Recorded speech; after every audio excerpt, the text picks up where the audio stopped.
Do you swear or affirm the testimony about you is the true self you got? Yes, ma'am. Would you please step up and have a seat?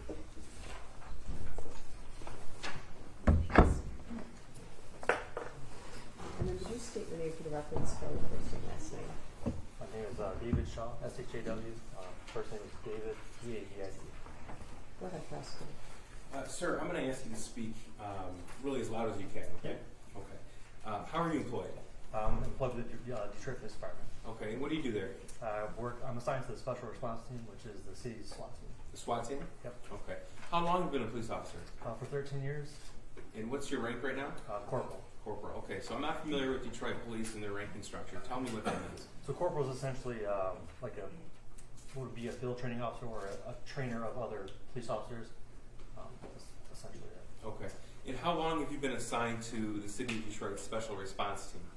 For approximately 10 years. 10 years? Yes, sir. Okay. And where did you work prior to that? I worked on Eastern District, What- which is like a Gunston and Gratiot. Okay, so would that be patrol officer? Correct. Yeah. Okay. So tell the jury, please, what are some of the responsibilities of a member of the Detroit Police Special Response Team? The Special Response Team serves high-risk search warrants, usually for homicide suspects or dangerous people, and then we also do barricaded gunmen, so get domestic violence and someone barricaded in the house. If they don't want to come out, police officers will call us and we respond to that scene. Okay. So you've had specific training when it comes to executing search warrants and arrest warrants? Correct. Okay. So how many, we would call this a raid. Would that be right? Fair? That's fair. Okay. I don't want to put words in your mouth, but I just want to make sure we're talking about the same thing. Yep. Okay. So how many times have you executed either a search warrant or an arrest warrant? I don't know the number off the top of my head. I mean, Give us a ballpark if you can. probably hundreds. I know I have 173 barricaded gunmen incidents I've dealt with. 173 barricaded gunmen alone? Correct.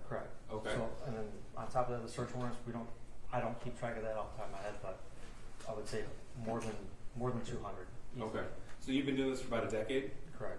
And is this the routine practice of the Detroit Police Special Response Team? Oh, yeah. Okay.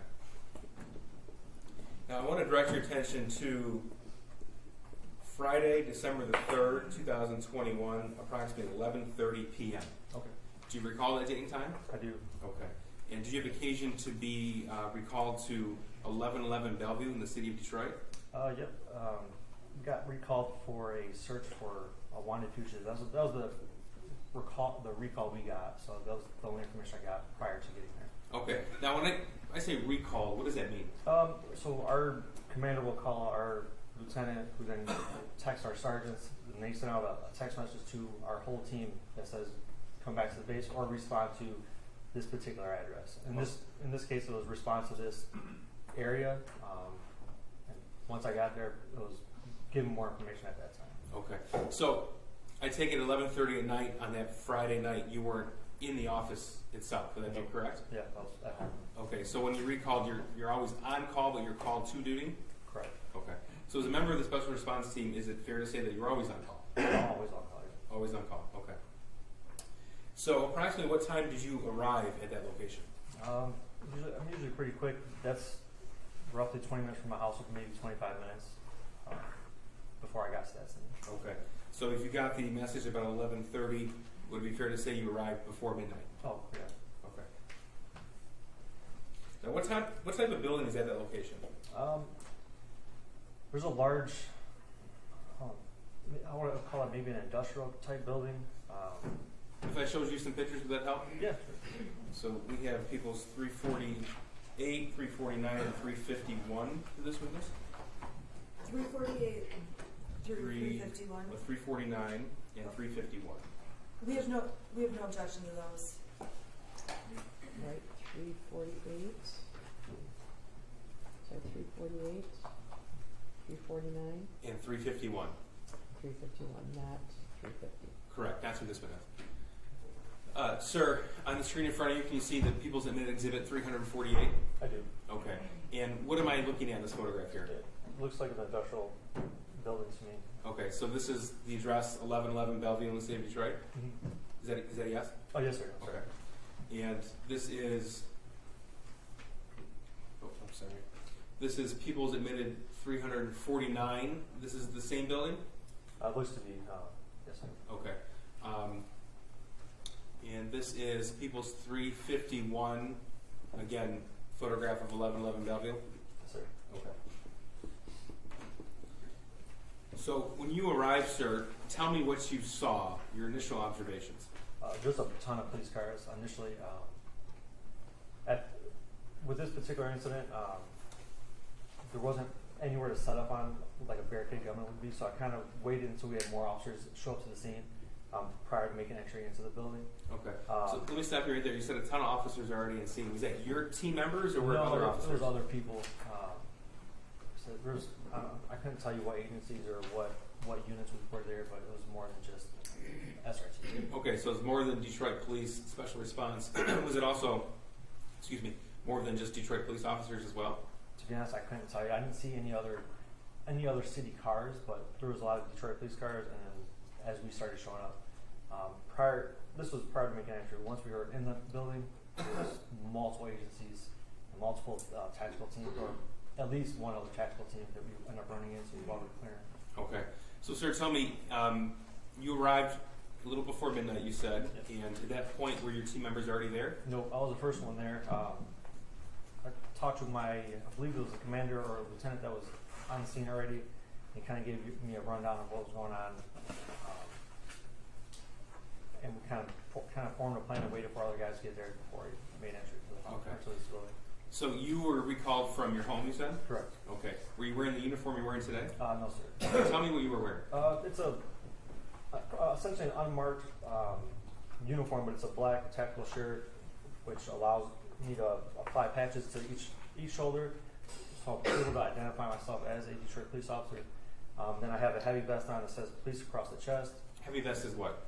It's a bulletproof ballistic vest Okay.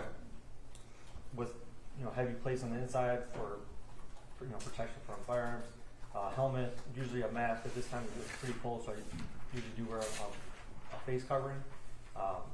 Also have my badge on, my rig that I use for my gun belt, and that's essentially it. Everything's all black though, except for the police and white lettering across my Okay. chest. And that's the standard uniform of the Detroit Police Special Response Team? Yes, sir. Okay. So once you met with the other team members and a plan was organized, what happened next? We actually made entry into this building where there was a ton of officers there already. Give us an idea of how many. On the main floor, when we first went through the front door, there was, say, roughly 20 people in there, just in the initial spot. Just in the main entryway? Yeah. Okay. And there were officers that were dressed kind of plain clothes. Some guys that maybe they're dressed like DFAT, which would be like jeans and a shirt, but a vest that identifies them as police. What's DFAT? Uh, The Detroit's fugitive apprehension team. Okay. And there was other, like I said, other officers there that looked to be like a tactical team. Okay. So you weren't the only special response team on the scene? I wouldn't say no. All right. And we've already heard testimony that this building had 3 floors to it. Is that accurate? Yep. Okay. Yes, sir. So tell us, sir, what is the first thing that the Detroit Police Department Special Response Team did? So after making entry, we started searching the main floor kind of slowly. I know we did breach 1 or 2 doors on the initial entry. There's a room right to our right when we went into the door. We had to breach a double door. We breached that one, and Let me stop you right there. Breach, what does that mean? we used a ram, and a manual breach is you're breaking the door open, you're defeating the locking mechanism. Okay. And that's what we did. So that was on the first floor of this building? Yes, sir. Okay, so who used the ram? Was it you or another member? It was another member. Okay. So describe to us what happens when you use the breach to defeat a locking mechanism. You're essentially banging a 35-pound metal ram against the door until it opens. Until it opens? Okay. Yeah. And were you able to breach that door in this particular instance? Yes. Okay. And what was found in that room, if you recall? Nothing. It actually ended up wrapping around to another door.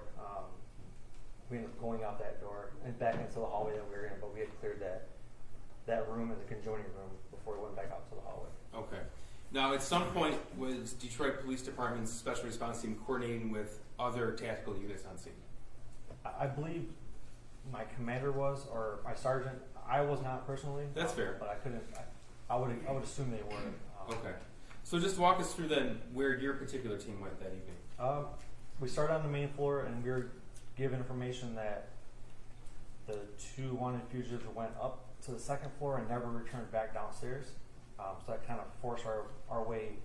That kind of pushed us to the second floor. Were other officers on the second floor already? Correct. Yes, and that's when we bring into that second tactical team who said they had cleared the second floor. They cleared all the open doors. Okay. So we ended up clearing the closed doors as much as we could. At some point, somebody gained access to a ring of keys, and we were opening the closed door, locked doors with the keys. Okay. Now, at this point in time, when the tactical units were inside the building, were there other police officers on the exterior of the building? Yeah, there was police everywhere. I would assume. I'd be guessing at this point, but I would bet there was police on the perimeter of the building. Yes. Okay. And you said police everywhere? Yeah. Were there emergency lights activated in vehicles? I'm not 100% sure with that. That's okay. Was it just the tactical units then inside the building at this point? There was canine officers as well. Canine as well? We utilized canine officers a canine officer on the second floor who checked each door prior to us opening it with the dog, and we never obviously got any hits from the dog on the second floor. Okay. And to your knowledge, were there other teams on the third floor at this point in time as well? I'm not 100% sure. That's fair. Where did you go after the second floor was cleared? If I'm not mistaken, I think we went up to the third floor before returning back down to the main floor. Okay. So at some point in time, you and your team returned back to the first floor. Correct. Okay. And why did you do that? At some point, one of my supervisors was given information that the room the wanted fugitives were supposed to be in was on the first floor. At some point, someone asked if it had already been cleared, and they said no. So, okay, so we went back down directly to that room. Okay, and you were given a set of keys for that? Yes, sir. Okay, do you recall who gave you the keys? I never got the keys. Somebody opened the door for me. I was just number one into that room. Okay, so tell me, that suite in particular, if I told you it was suite 130, would that sound right to you? Yeah. Okay. That suite in particular, what's the proximity from that location to the location where you used the 35-pound ram to kick in the door? It's on the same floor, on the same side of the building. If I had to guess, maybe 10 or 15 feet away. Okay. Like that. All right. Now, at this point in time, were the Detroit Police Department Special Response Team equipped with body-worn cameras? Yes, sir. Okay. And to your knowledge, was yours activated that night? Yes, sir. Now, how long would you say that your particular team was on this location from the time you arrived to the time that you entered Suite 130? I guess maybe an hour, hour and a half. Okay. 2 hours tops, but I'd be guessing at this point. That's okay. Just an estimate, that's all we're asking. Yep. And during that hour, hour and a half, up to 2 hours, were other tactical teams also clearing other rooms? Yes, sir.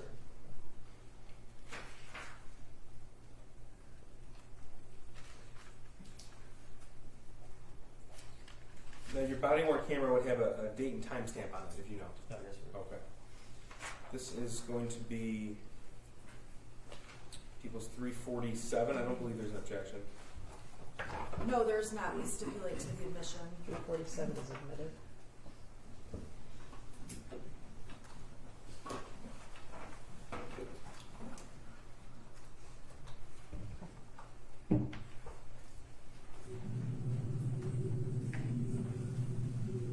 So let me just stop it for a second to confirm. This is December the 4th, 2021 at 1:33 in the morning. Okay. Is that right? Yes, sir. Okay.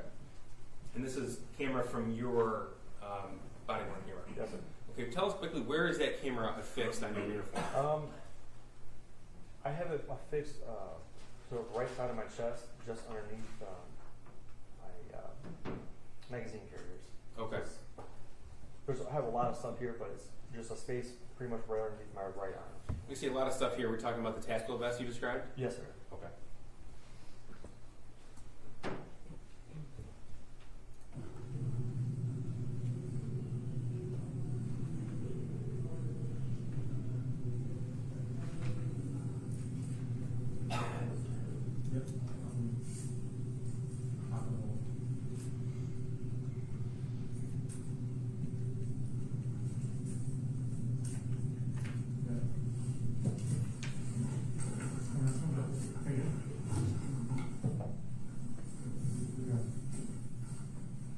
Let me see those hands. Let me see those fucking hands. One person at a time. Let me see those hands. Yep. And listen. Let me see hands. Keep those hands where they're at. One hand, middle hands. Turn around. On your stomach. Yeah, on your fucking stomach. Hands behind your head.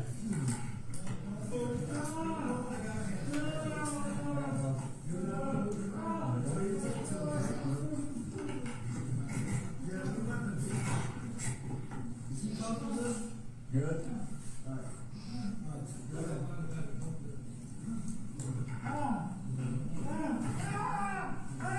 Stand up. Stand up.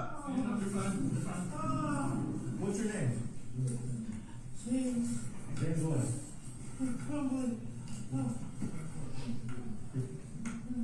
Just one, two.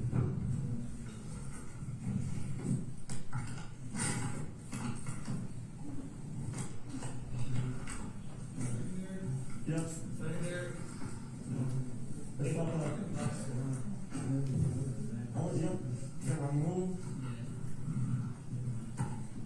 One of his matches. Ready?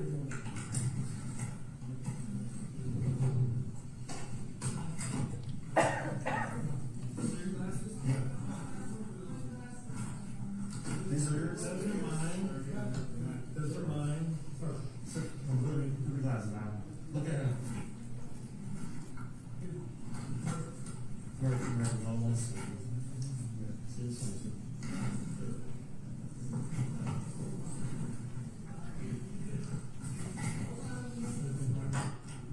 Hold on, I gotta just read it back.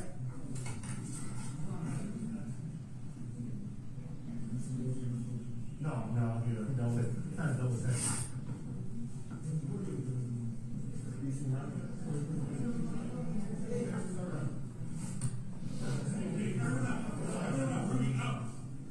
clear. Everyone out.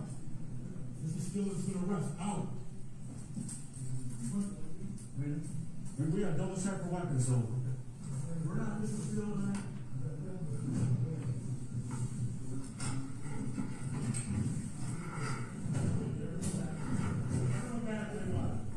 And sir, we overheard an officer say with the double check for weapons, it's not the special response team's function to actually search for evidentiary items just for weapons? Correct. At this point, it's more of a safety search. Before we let anybody into this room, we're going to make sure we know where weapons are and make sure they're secure before anybody else from the public or not from our team is in that room. Okay. And there were no weapons located in this search? I did not find any weapons. Okay. No. But an actual search of this location will be conducted by members of the crime scene unit. Would that be right? Sure. Yes, sir.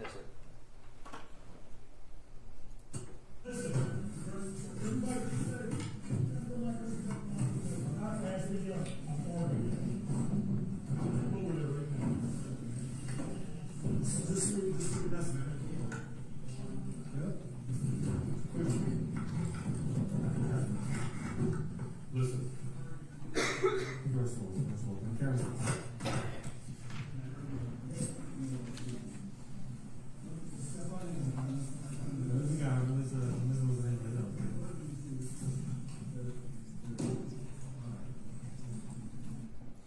Sir, I stopped at 1:37 and 1:37 a.m. 41 seconds. Where my cursor is, this is a window. Oh, yes, sir. Okay, and those are the windows we saw in the photographs earlier admitted that face the parking lot. Yes, sir. All right. Now, do you even know the identities of the individuals, if you recall? I believe before we made entry, we were given information that we were looking for these particular people. Okay. So it's James and Jennifer Crumley. Yes, sir. Okay, fair to say it wasn't a Detroit Police Department law enforcement investigation. Yes, sir. Okay, so you were given the information that the fugitives could have been there. Yes, sir. Once James and Jennifer Crumley were taken from this location, were they turned over to members of Oakland County? Turned over to, I believe, our DFAT unit right at the door to this room. Okay. And that was that's when we as a team released custody to those. All right, but that wouldn't have been your function. Would happen with them after. Right now. Okay. Now, from the video, it depicts that they were found on a mattress on the floor of this suite. Is that correct? Yes, sir. Okay. You have testified that you used a ram to breach a door about 10 or 15 feet away from the entry door to this suite? Yes, sir. Okay. And that was before that you made entry into this particular room? That was initially when we first made entry into this building, maybe an hour prior to that. Okay. And then this arrest occurred after teams, other tactical units, had already searched floors 2 and 3 as well as other rooms in floor 1? Yes, sir. Okay. And this is after all of those officers were on scene? Yes, sir. Now, in your experience in 10 years with special response, you said you've executed, if you could even ballpark, hundreds of arrest warrants. Was that right? Yes, sir. Okay. In your experience, have you caught anyone asleep before? Yes, sir. Okay. Now, what was your impression if James and Jennifer Crumley were asleep or not when you entered the room? Your Honor, I would object. This calls for speculation. The video speaks for itself, and really the appropriate person to ask is Mrs. Crumbly if she was asleep. Okay. Judge, I think how the did- foundation's been laid that he's been on hundreds of these executions. He hasn't seen Mr. and Mrs. Crumbly sleep 100 times. Okay, well, I think he can describe exactly what he saw.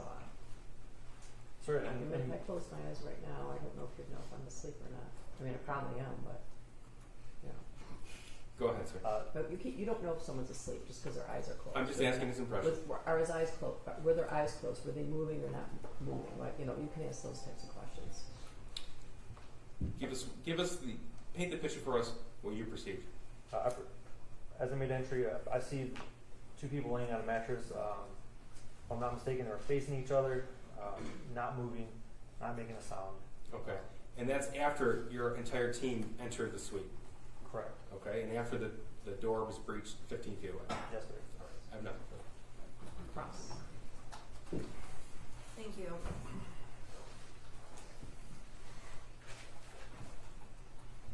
Good afternoon. Good afternoon. In the video, after you guys find the people on the mattress, there's a person that's making yelling noises. Are you aware of who is yelling? It would be Mr. James Crumbly. Yeah. And did you see or observe Mrs. Crumbly making any noises? I did not. There's a little bit of conversation we hear on the video about eyeglasses, Mm-hmm. Yes, ma'am. and that was Mrs. Crumbly asking if she could please have her eyeglasses. Okay. Is that fair? To be honest, looking back at it, watching the video, I thought it was Mr. Crumbly saying that was his glasses on the mattress when I just watched the video. So I may be mistaken. Okay, I have no further questions. Thank you. Redirect. None. Okay, you can step down and you're excused.